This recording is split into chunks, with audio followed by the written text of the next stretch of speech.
My own brother looked me in the eye at our parents' dinner table 3 weeks after I caught him and told the whole family I was misreading a hug. He managed to deliver that line with his wife of 12 years sitting 2 feet away from him, and my wife sitting 2 feet away from me. 6 days later, both of those marriages were over, and I was the reason. I have never once regretted it. But I need to back up. None of that makes sense unless you understand what an ordinary Thursday looked like in my life before it stopped being ordinary. My name is Marcus Doyle. I'm 35 years old. I work as a project coordinator for a construction and engineering firm in Ashcombe, Oregon. Up until the fall of last year, I would have told you my life was boring, in the best possible way. Steady job, a house on the ridge with a view of the valley, a wife, Dana, 33, who worked as a dental hygienist a few miles away. No kids yet. We were talking about it, actually, which is a detail that matters more than you'd think, once you hear the rest of this. I have one sibling, my brother, Grant. He's 4 years older than me, and for most of my life, he was the person I measured myself against, without ever quite catching up. Grant got married first, to a woman named Renee. They had 2 kids, Sophie, who was 9 that fall, and Jonah, who was 6. Grant managed the parts department for a regional equipment dealer, made good money, coached Jonah's flag football team on Saturdays, hosted Thanksgiving most years. On paper, he was the reliable one, the example. Growing up, Grant was the one who taught me how to throw a spiral, how to talk my way out of trouble with our mother, how to change the oil in my first car. When I met Dana at a mutual friend's graduation party, Grant was the first person in the family I introduced her to. At a summer barbecue in my parents' backyard near Belcrest Park, I remember that afternoon clearly, even now. The smell of charcoal, my father manning the grill in an apron my mother had bought him as a joke years earlier. Grant handed Dana a lemonade and said, with a grin I read as harmless at the time, "So, you're the one who finally got my brother to settle down. I might have to fight him for you." Everyone laughed. Dana laughed too, a beat too late, glancing at me before she did. I laughed the loudest, because that's what you do when your older brother makes a joke like that in front of your new girlfriend.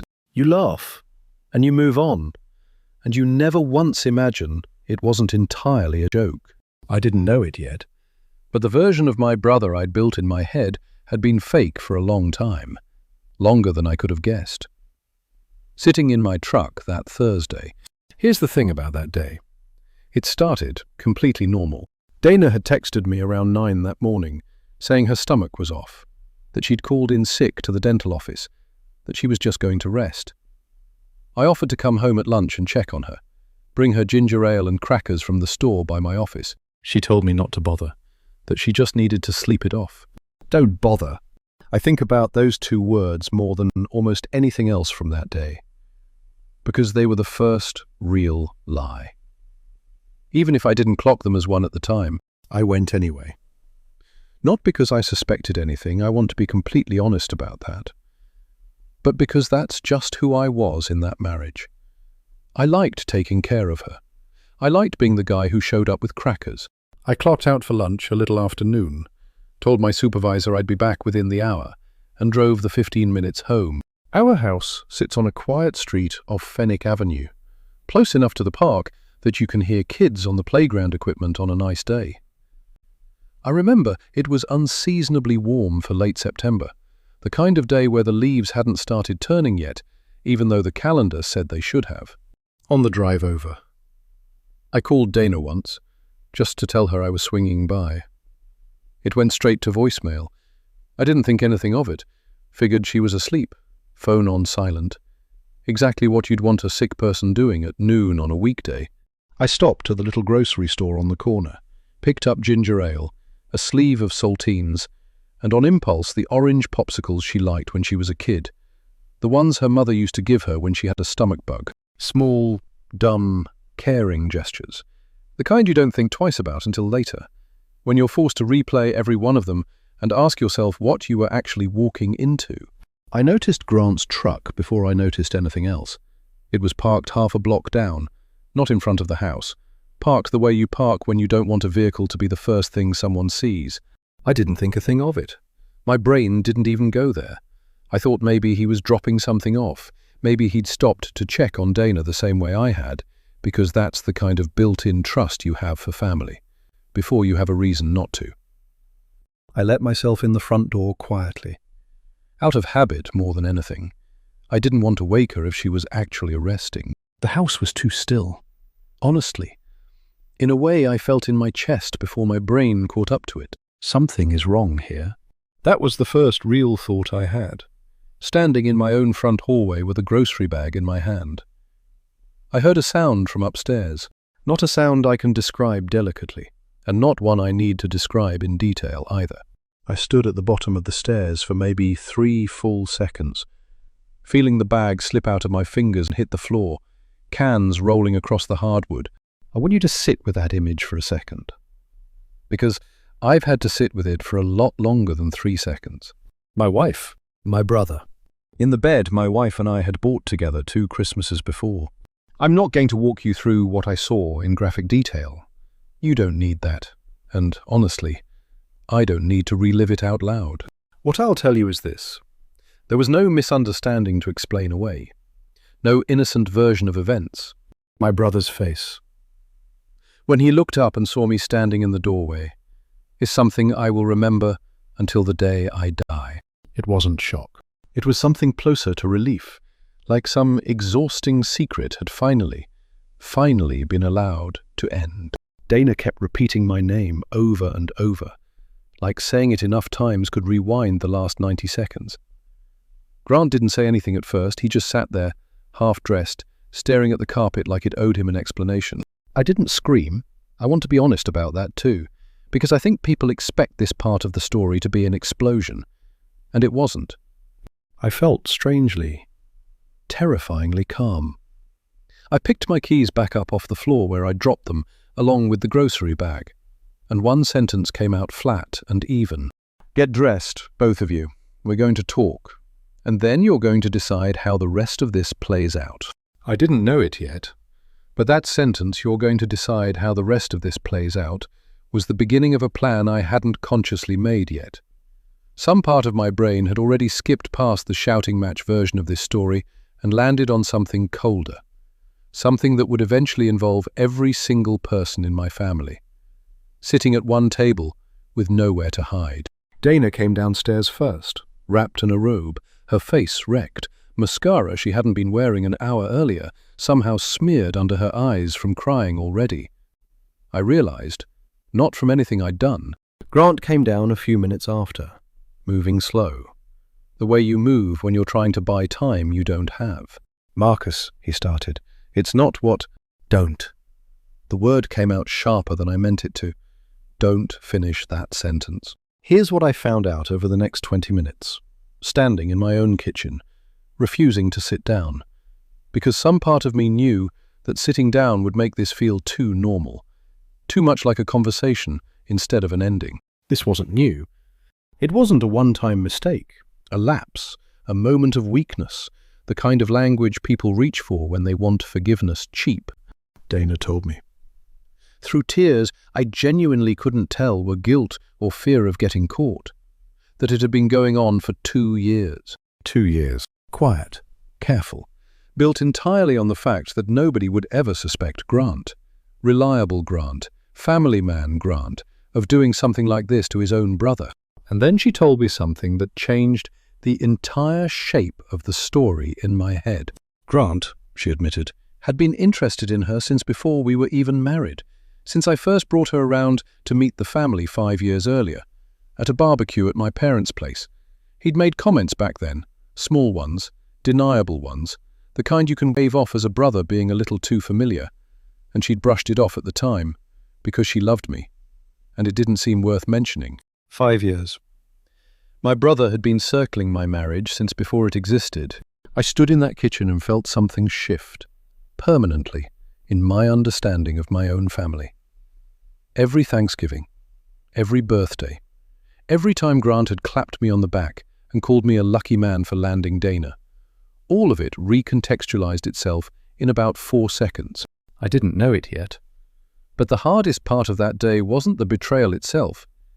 It was realizing I was going to have to walk into my parents' house and detonate the version of our family that had existed my entire life on purpose, with full knowledge of exactly what it would cost everyone in the room, including 2 kids who hadn't done a single thing wrong.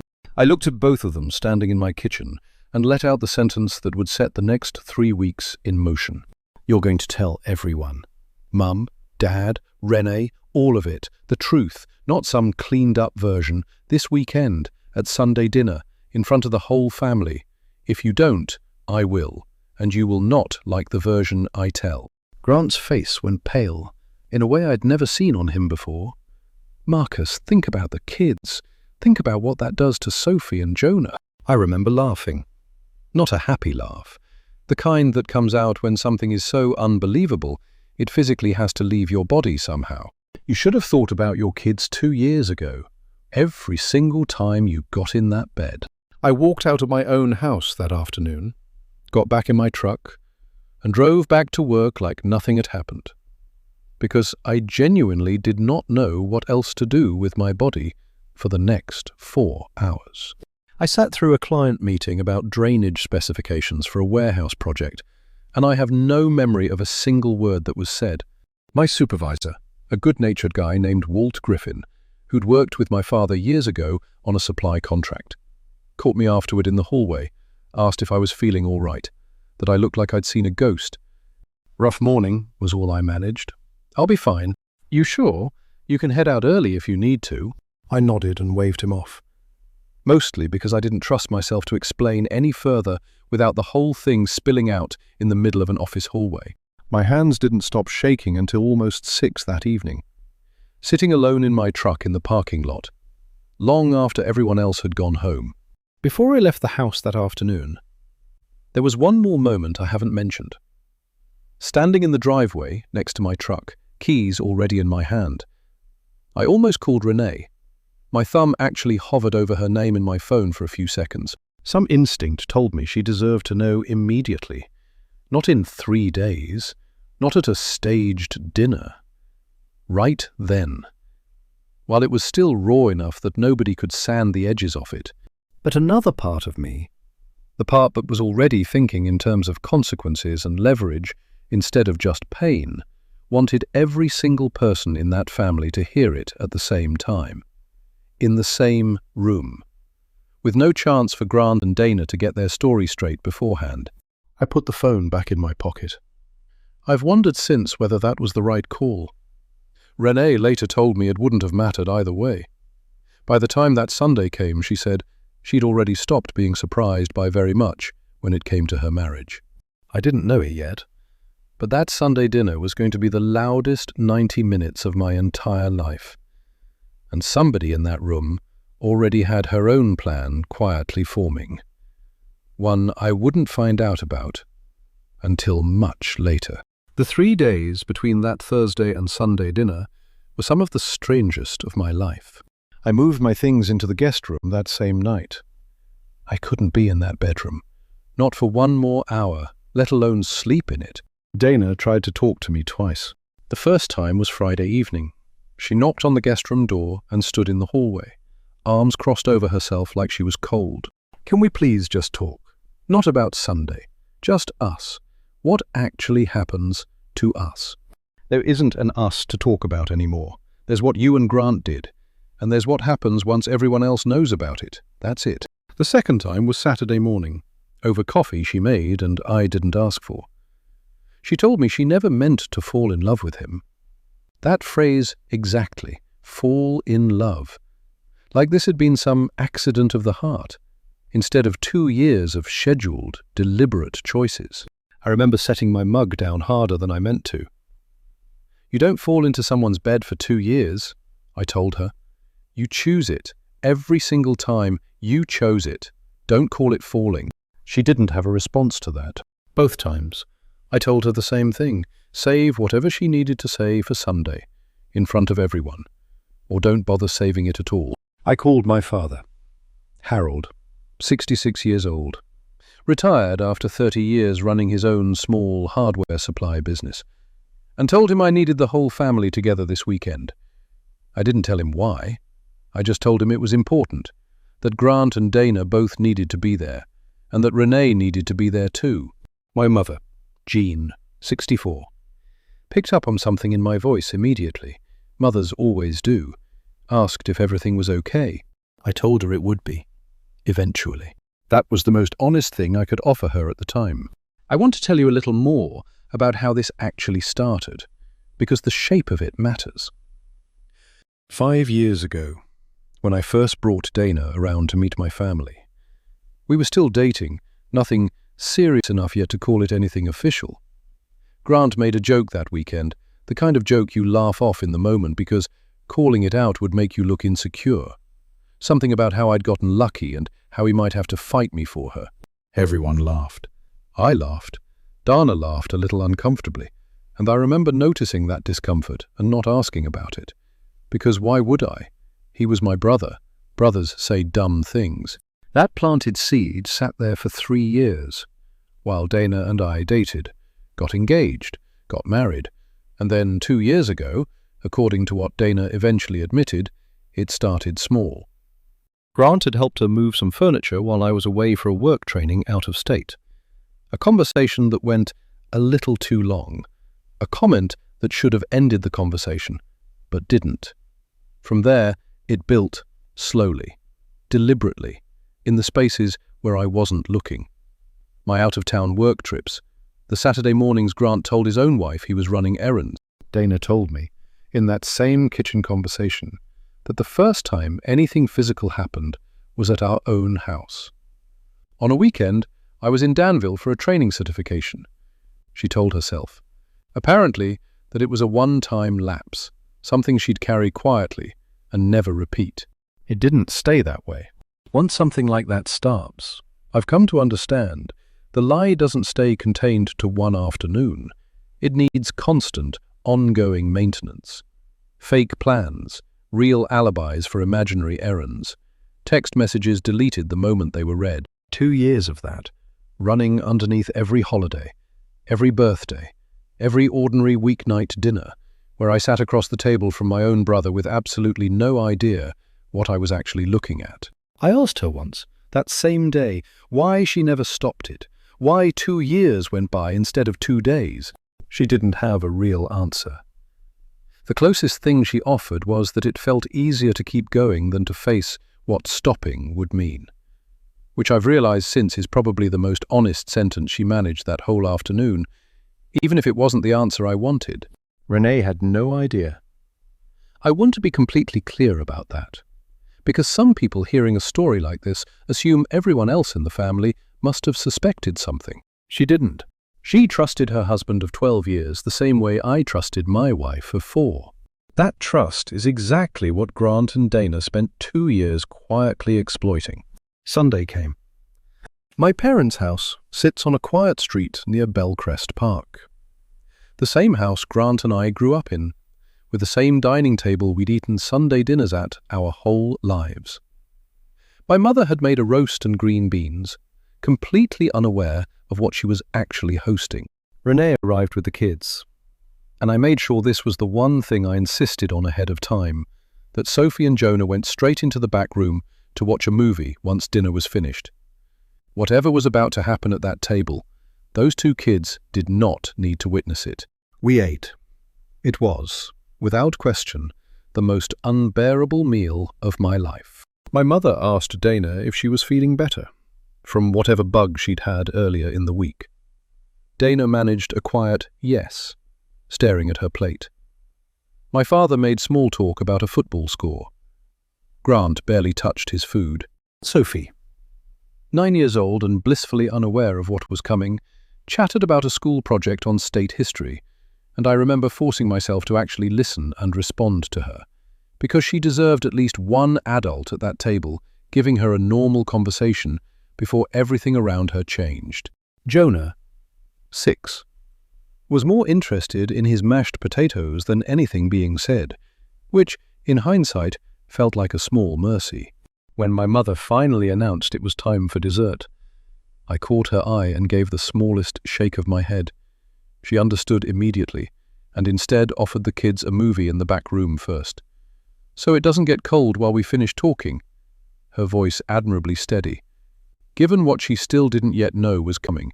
Once the kids were settled in front of the television, with the door mostly closed, I turned to my father. "Dad, before everyone leaves tonight, there's something Grant and Dana need to tell you and Mom."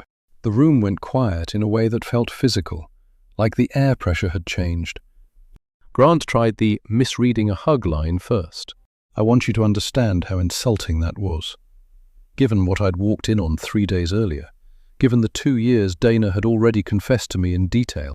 He looked our father dead in the eye. "Tony's Marcus is misreading a hug he saw. Dad, that's really all this is." I didn't raise my voice. I didn't need to. A hug doesn't happen with both of you undressed in my bed in the middle of a Thursday afternoon. Tell them the truth, or I will, and you already know I have more detail than you'd like me sharing at this table. My mother made a sound I had never heard her make before. My father's face went through about 4 different expressions in the space of 10 seconds. Confusion, disbelief, something that looked almost like physical pain settling into his jaw. And René just went completely still.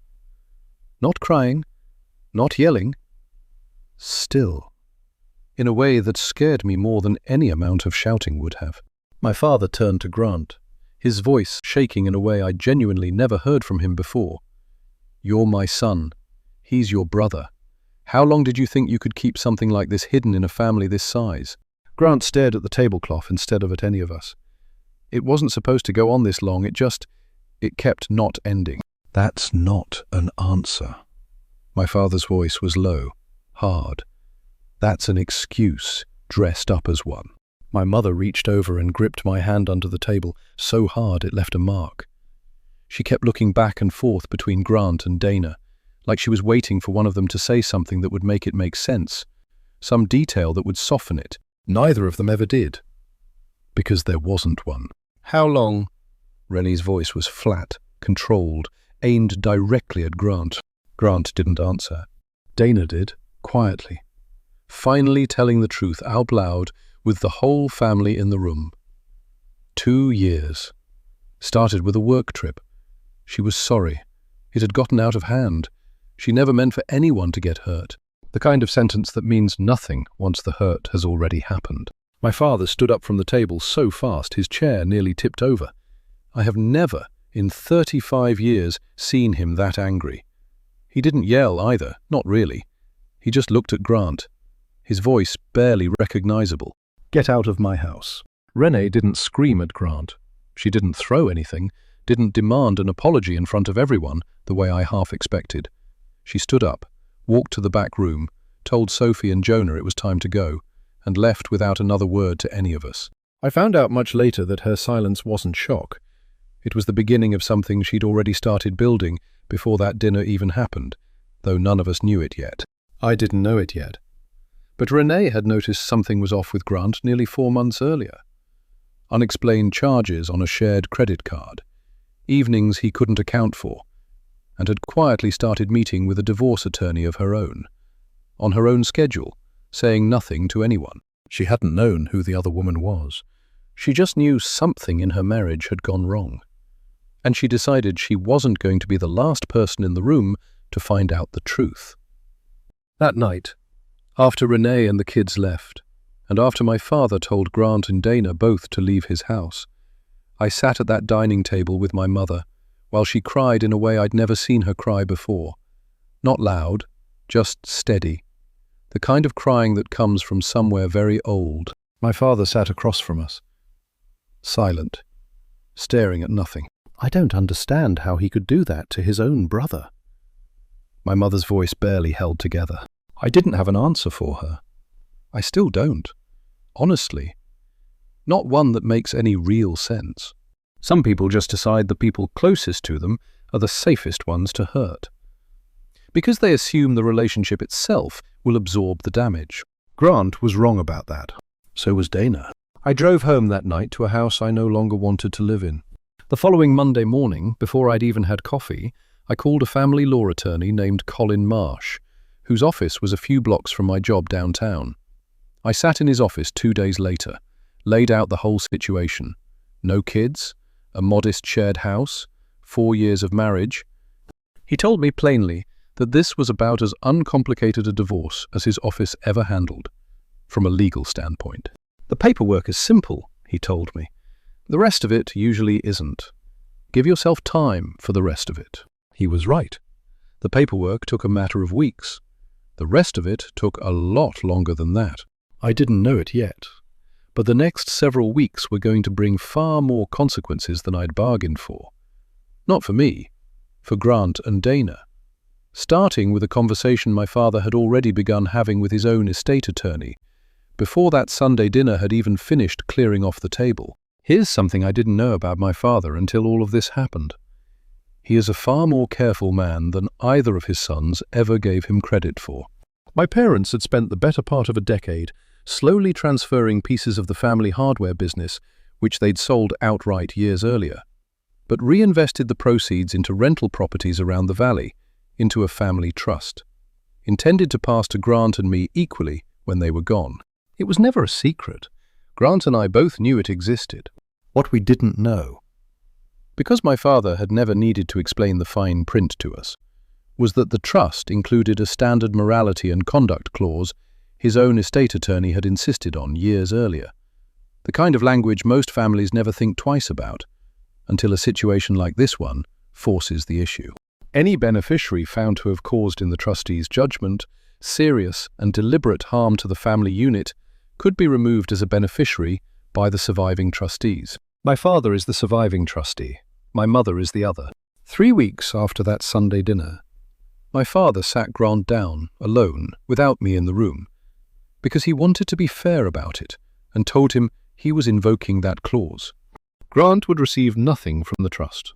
Not because my father wanted to punish him financially forever, he told me later, but because he needed Grant to understand, in a way that would actually cost him something, that what he'd done wasn't a private mistake between 3 adults. It had detonated an entire family, including 2 children, who would spend the rest of their lives dealing with the fallout of a decision they had no part in making. Grant fought it, of course, hired a lawyer, tried to argue the clause was too vague to enforce. My father sat me down one evening, a few weeks into it, over coffee at his kitchen table, and walked me through exactly why he'd never worried about that argument holding up. That clause was written 11 years ago. He turned his mug slowly in his hands. My attorney at the time said every family trust needs one, even if you never think you'll use it. I remember thinking it was a strange thing to plan for. Now I understand exactly why he insisted. You never thought it actually applied to one of us? No, I didn't. But I also didn't write it to apply to any one person. We wrote it to protect the family itself, whatever that ended up meaning down the road. Turns out, it meant this. The case never even made it to a real hearing. Grant's own attorney told him privately that the language was airtight, and that pursuing it further would just cost him more money he no longer had, since Renee's own attorney was at the very same time moving forward with the divorce and a request for the family home and primary custody of Sophie and Jonah. That's the part of this story I find the most satisfying. Honestly, while Grant was busy trying to fight my father over money he'd lost through his own choices, Renee's case moved forward almost quietly, almost gently, because she'd done her homework months before any of us knew there was homework to do. I found out the full extent of it much later, from my mother, who'd stayed close with Renee even after the divorces made most family gatherings awkward, roughly 4 months before that Sunday dinner. Renee had noticed a pattern of unexplained charges on a credit card she and Grant shared. A hotel a few miles from their own house, charges for dinners on evenings Grant told her he was working late at the dealership. She hadn't known who the other woman was. She genuinely suspected for a while that it might be someone from his job, but rather than confront him outright and risk him covering his tracks better, she'd quietly started building a file, bank statements, a calendar cross-referenced against his claimed work schedule, a first meeting with a divorce attorney on her own lunch break, telling no one, not even her own sister. I wasn't going to be the last person in my own marriage to find out the truth, she told my mother once, months after everything had settled.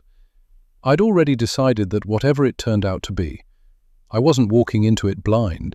By the time Sunday dinner happened and the truth came out in front of the whole family, Renee already had a forensic accountant retained, already had documentation tracing exactly how much of their shared money had gone toward hotel rooms and gifts over 2 years, money that legally belonged to their marriage and their children, not to whatever Grant had been quietly funding on the side. She didn't need dramatic confrontations or extra investigating. Once the truth was finally out in the open, she simply handed her attorney what she'd already built and let the process do the rest. By the time the dust settled that winter, Renee kept the house near Belcrest Park, kept primary custody, and Grant moved into a one-bedroom apartment on the north side of the city, seeing his kids every other weekend. He tried calling me a handful of times over those months. I answered exactly once, mostly out of habit, more than any real desire to hear what he had to say. I know I destroyed things, I never meant for it to go this far. You had 5 years, I told him, to not start something with my wife. You had 2 years to end it, before I found out on my own. You didn't do either. So no, I don't think didn't mean for it to go this far means what you want it to mean. He was quiet for a long moment on the other end of the line. Do you think Dad will ever let it go? The trust? All of it? I think Dad built that trust to protect this family. You're the one who decided you weren't part of what needed protecting. That's not something I can undo for you. And honestly, I wouldn't if I could. You're my brother. His voice cracked slightly. Like that fact alone should have counted for something. After everything. I was. You spent 2 years deciding that didn't matter to you. I'm just the one who's finally agreeing with you. I hung up. And I haven't spoken to him since. Other than the bare minimum required at our mother's insistence around a couple of holidays neither of us particularly wanted to attend. My divorce from Dana finalized the following spring, on a quiet morning at the county courthouse downtown. There wasn't much to fight over. No kids, a modest house we sold and split according to what we'd each put into it. And honestly, by the time the paperwork was in front of us, neither of us had much fight left. We stood outside the courthouse afterward for a moment, both of us unsure what to say. I really am sorry, Marcus. I know that doesn't fix anything. No, it doesn't. But I believe you mean it, for whatever that's worth now. That was the last real conversation we had. She moved away a few months later, a city up north. According to my mother, who still occasionally hears from her, out of some sense of old habit. I don't know what her life looks like now, and I've made peace with not knowing.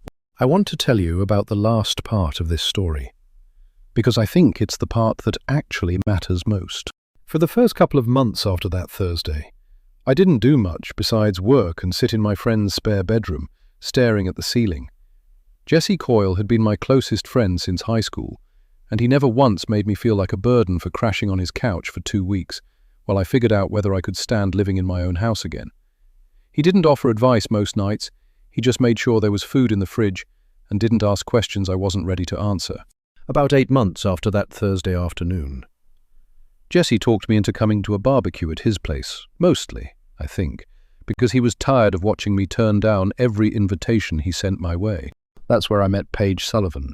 She worked as a physical therapist at a clinic downtown, laughed easily, had absolutely no connection to my family or the wreckage they'd left behind. Which, at that point in my life, felt like its own kind of relief. We talked for most of that evening about nothing important. And I remember driving home afterward, feeling something I hadn't felt in almost a year. Mild, uncomplicated curiosity about another person. We didn't rush anything. I wasn't in any state to rush anything, and I told her that honestly, on our second date, laid out roughly what I'd been through, without turning it into a performance of my own pain. She appreciated the honesty, she told me later, more than she would have appreciated me pretending I had nothing to work through. Over the following months, dinners turned into weekend hikes around Cedar Ridge Park, which turned into her meeting my parents, who liked her immediately, and I think needed a little bit of proof that something good could still grow out of everything that had happened. My mother told me once. near the end of that year, that watching Grant lose the trust and the family home hadn't given her any real satisfaction. What gave her comfort, she said, was watching the actually rebuild something honest instead of just being angry forever. I think about that Thursday afternoon more than I'd like to admit. The grocery bag hitting the floor, the sound from upstairs, my brother's face. When he realized there was no explaining his way out of what I'd seen, I used to think the worst moment of my life was standing at the bottom of those stairs. Now I think it was actually the beginning of the only version of my life that turned out to be real. Sophie and Jonah are doing okay, from what I hear through my mother. Renee has built a steady, quiet life for the three of them. Grant sees his kids on schedule and, according to my mother, has started actually showing up for it. Now that showing up is the only thing he has left. I don't know if that counts as growth or just consequences finally landing where they should have landed years ago. Maybe it's both. As for me, I bought a smaller house on the other side of the ridge last winter, closer to the park, far enough from the old house that I don't drive past it by accident anymore. Paige and I are talking about moving in together this year. My father still runs that trust with the same quiet, careful precision he always had, even when none of us realized it. A few weeks ago, my mother and I were clearing dishes after Sunday dinner, just the two of us in the kitchen, while my father dozed in his chair in front of a game on television. She was quiet for a while, drying the same plate longer than it needed. "Do you ever wonder if we should have handled it differently?" she asked. "Quieter, maybe. Less public." I thought about that question honestly before I answered it. "No," I told her. "If we'd handled it quietly, Grant would still be telling himself it was a misunderstanding, and Renee might still be wondering why the credit card statements never quite added up. Sometimes the loud way is the only way that actually ends it, instead of just burying it." She nodded slowly, set the plate down, and didn't ask again. Every Sunday now, dinner happens at that same table near Belcrest Park, minus one chair that used to be Grant's. And honestly, most days, none of us miss it being empty. Sophie and Jonah still come with Renee every few weeks, still get spoiled by their grandparents the same as always, and if anyone at that table still thinks about the empty chair, nobody's said so out loud in a long time. So let me ask you what I still ask myself sometimes. If it had been you standing at the bottom of those stairs, would you have done it quietly? Or would you have done exactly what I did and made sure nobody in that family got to look away? Tell me honestly in the comments. I read every one. And I think a lot of you have your own version of that Thursday afternoon. If this one hit home, hit like, subscribe so you don't miss what's next in this series, and go watch the follow-up because what happened to Grant after he lost everything is a story on its own.